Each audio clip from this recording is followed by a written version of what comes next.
청취자께서 보내주신 질문인데요. 이게 정말 많은 분들이 고민하시는 거죠.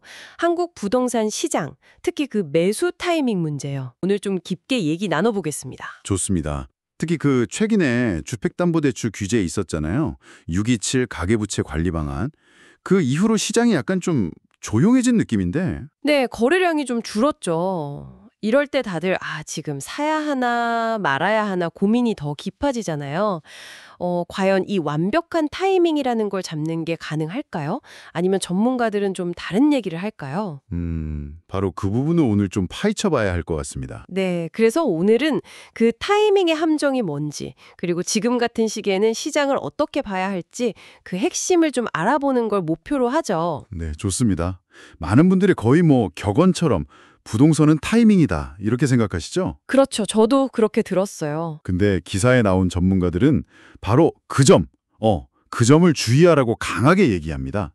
타이밍을 맞추려고 하면 오히려 실패할 가능성이 높다는 거죠. 오히려. 네. 솔직히 시장의 단기적인 등락은요, 최고 전문가라고 해도 맞추기 어렵습니다. 이건 거의 불가능에 가깝죠. 하긴 변수가 워낙 많으니까요. 맞습니다.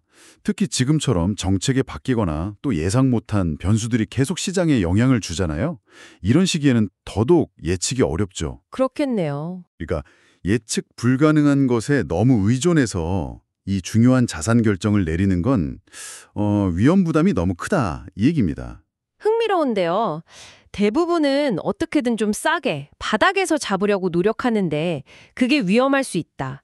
그럼 전문가들은 지금처럼 시장이 좀 조용할 때 어떻게 하라고 조언하나요? 그냥 기다리는 건 답이 아닐 텐데요. 바로 그게 핵심인데요. 약간 역설적으로 들릴 수 있는데 시장이 이렇게 조용할 때, 소강 상태일 때 오히려 더 관심을 가져야 한다는 겁니다. 오히려요. 왜죠? 많은 분들이 가격이 이제 충분히 내렸다. 여기야 바닥이다 싶을 때 사려고 하시잖아요. 네, 그렇죠. 바닥 잡기. 근데 지금이 진짜 바닥인지 아니면 더 내려갈지 또 언제 반등할지 이걸 누가 알겠어요. 아무도 확신 못하죠. 그렇죠. 만약에 바닥 잡는 데 실패하면 손실을 볼 수도 있는 거고요. 그래서 중요한 건 시장이 조용할 때 주변 실거래가 어떻게 움직이는지, 매물은 어떤지, 금리 변화 같은 객관적인 지표들을 계속 꾸준히 보는 거예요. 모니터링하는 거죠. 꾸준히 지켜보는 거군요. 네. 그래야 시장 흐름의 어떤 변화, 변곡점이 딱 왔을 때 내가 준비된 상태에서 이건 합리적인 판단이다 하고 움직일 수 있는 거죠. 결국은 타이밍을 예측하기보다는 꾸준한 준비와 관찰이 중요하다. 이런 말씀이시네요. 정확합니다. 근데 준비라고 하니까 약간 좀 막연하게 들리기도 하는데요. 구체적으로 어떤 걸 준비해야 할까요? 그냥 돈만 있으면 되는 건가요? 아니요. 자금 계획은 기본 중에 기본이고요. 그 이상이 필요합니다. 예를 들어서 내가 실제로 쓸 수 있는 대출 한도 있잖아요. LTV, DSR 같은 규제들 포함해서 이게 얼마인지 정확히 알아야죠. 내 상황에 맞는 한도를요? 네.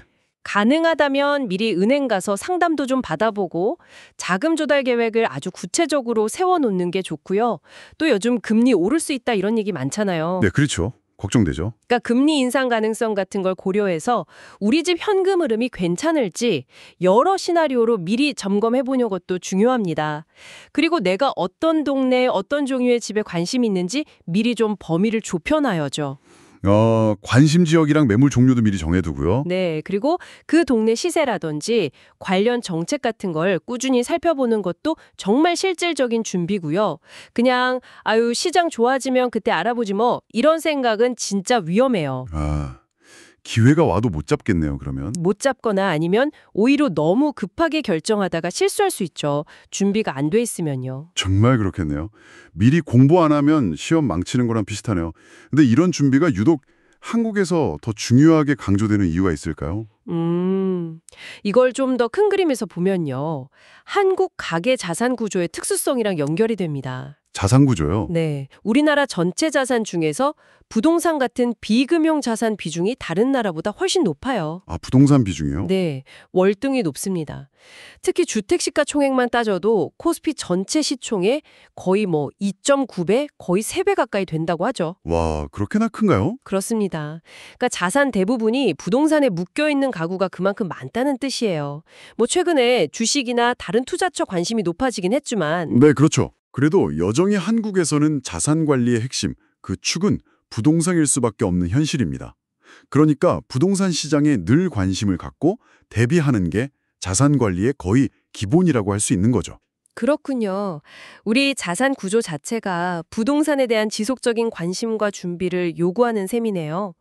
그럼 오늘 쭉 이야기 나눈 걸 종합해보면 핵심은 뭘까요? 시장이 좋든 나쁘든 시끄럽든 조용하든 변하지 않는 원칙 같은 거요. 네, 핵심은 이거 같아요. 자산 관리에는 쉬어가는 타이밍은 없다. 쉬어가는 타이밍은 없다. 네. 시장 상황에 따라서 기분이 좋았다 나빴다 하면서 완벽한 매도 타이밍 잡으려고만 애쓰기보다는요. 늘 시장을 이렇게 지켜보고 언제든 내가 필요할 때 행동할 수 있도록 미리 계획하고 점검하는 플랜 앤 체크, 이 자세가 중요하다는 거죠. 늘 깨어 있어야 한다는 거군요. 그렇죠. 준비된 사람만이 예상치 못한 위험에서 자산을 지킬 수 있고 또 찾아오는 기회를 내 것으로 만들 수 있습니다. 이게 특정 세대만의 얘기가 아니라 자산을 가진 모든 분들에게 적용되는 원칙이라고 생각합니다. 명확하네요. 결국 그 불확실한 시장 예측 게임에 뛰어들기보다는 내가 통제할 수 있는 부분, 바로 준비에 집중하는 게 현명한 전략이다. 이렇게 정리할 수 있겠네요. 네, 맞습니다. 자, 그럼 오늘 이 이야기 들으신 청취자 여러분께 마지막으로 이런 질문 한번 드려보고 싶어요.